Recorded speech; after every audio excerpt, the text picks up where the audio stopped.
Hello friends, મારી YouTube channel જલપાઝ રેસીપીમાં તમારું સ્વાગત છે। આજની આ રેસીપી આપણે એકદમ હેલ્ધી બનાવવાના છીએ, એ પણ એકદમ ઓછા તેલમાં। એમાં ના તો બટેકું યુઝ કરવાના છે કે ન બ્રેડ, ન લોટ કે ન પછી એમાં મેદો યુઝ કરવાના છે।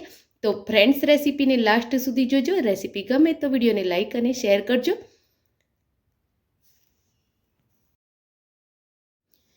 તો આજનો આ નાસ્તો બનાવવા માટે આપણે પહેલાં તો 1 કપ પૌવા લઈશું અને પૌવાને 2-3 વાર સરસ પાણીથી ધોઈ લઈશું।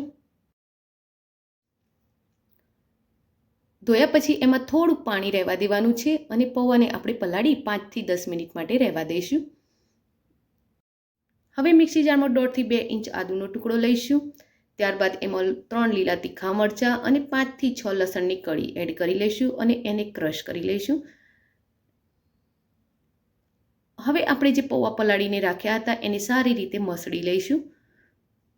તો ફ્રેન્ડ્સ, રેસીપીને આગળ જોઈએ તે પહેલાં એક રિક્વેસ્ટ છે, તમે મારી ચેનલ પર નવા છો અને હજુ સુધી મારી ચેનલને સબસ્ક્રાઇબ નથી કરી તો કરી લો।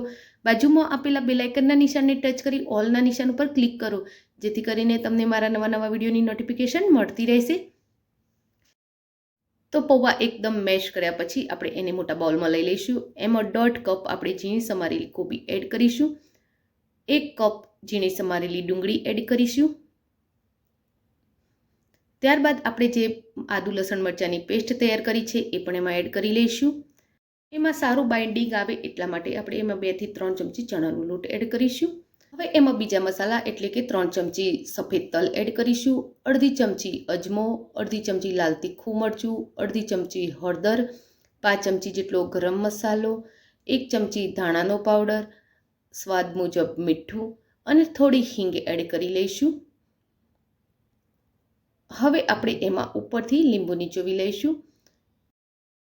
લીંબુના ઓપ્શનમાં તમે ચાટ મસાલો પણ એડ કરી શકો છો। હવે આ બધી જ વસ્તુને સારી રીતે હલાવી મિક્સ કરી લેવાનું છે અને બરોબર મસળતા એનો ડો તૈયાર કરવાનો છે। તો એને આ રીતે આપણે બરોબર હાથ વડે મસળીશું। મસાલા આપણે અંદર નાખેલા છે અને કોબીજ અને ડુંગળીનું પ્રમાણ પણ સારા એવા પ્રમાણમાં છે। તો આપણે જેમ એને મસળતા જઈશું એમ એમાંથી પાણી છૂટું પડતું જશે અને પછી એ ડોના જેમ ભેગું થવા લાગશે।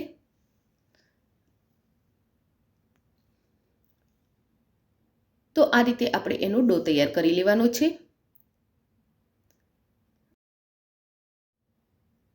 હવે બંને હાથને તેલવાળા કરી લઈશું અને આમાંથી એક લુઓ લઈશું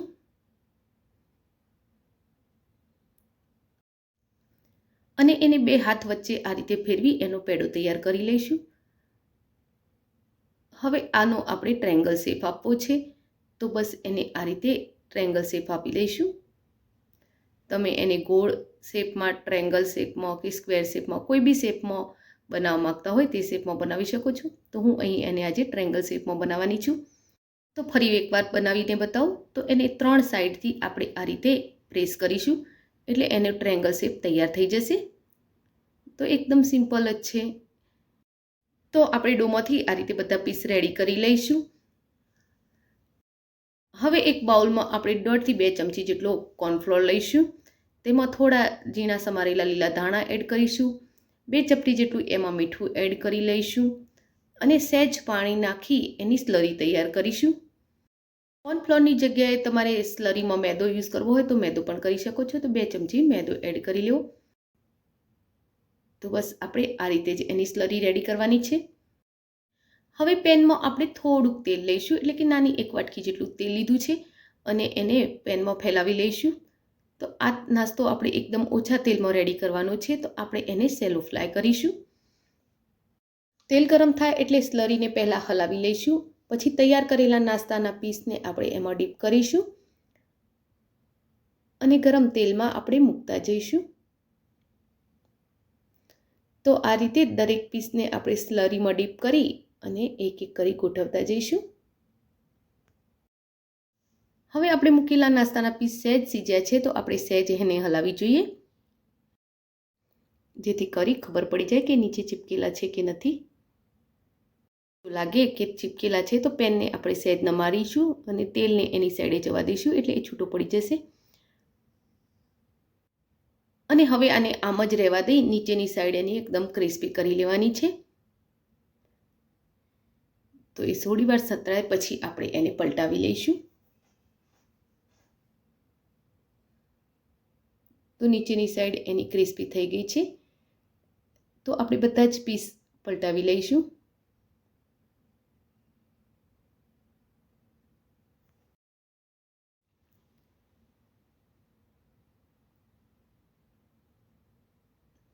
અને હવે એને આપણે બીજી સાઈડેથી પણ સરસ ક્રિસ્પી સાંતળાઈ જવા દઈશું. તો પીસને વચ્ચે વચ્ચે આપણે 1-2 વાર આ રીતે પલટાવીને એકદમ ક્રિસ્પી કરવાના છે.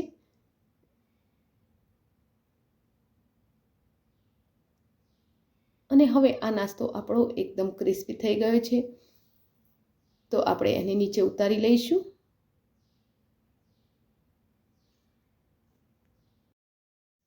તો આ નાસ્તો એકદમ હેલ્ધી છે, ખાવામાં એકદમ ટેસ્ટી છે અને ઓછા તેલમાં તૈયાર થઈ જાય છે.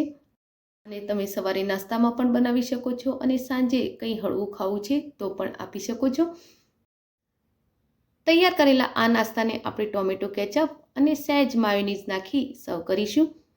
તો ફ્રેન્ડ્સ, આજની આ રેસીપી તમને કેવી લાગી એ કોમેન્ટ બોક્સમાં જરૂરથી લખજો.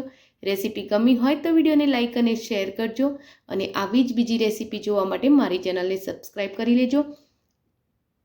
તો એક પીસ આમાંથી હું તમને તોડીને પણ બતાવું. તો ખાવામાં એકદમ ટેસ્ટી લાગે છે. એકવાર એને જરૂરથી ટ્રાય કરો. Thank you for watching my video. જય શ્રી કૃષ્ણ.